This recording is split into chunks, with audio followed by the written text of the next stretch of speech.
Meditation for broken heart, soul and mind poetry.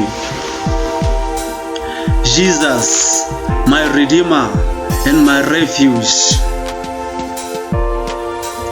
When the life ship sings with the image of God, the creation of God, sin engulfed the entire humankind.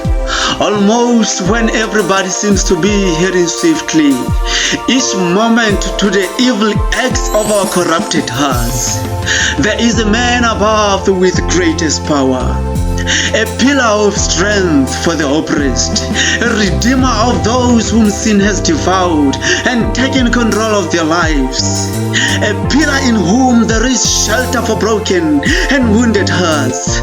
Lord Jesus, the refuge for downcasted soul.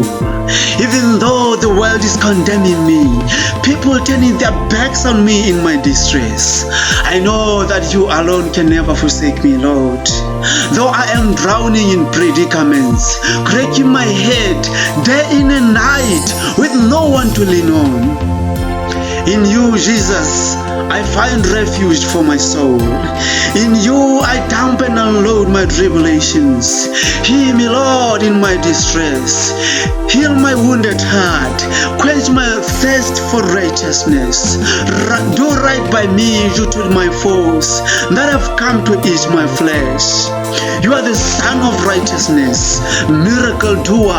Have mercy on me and show me the Lord, and show me the way, Lord Jesus, my soul's Redeemer. Amen.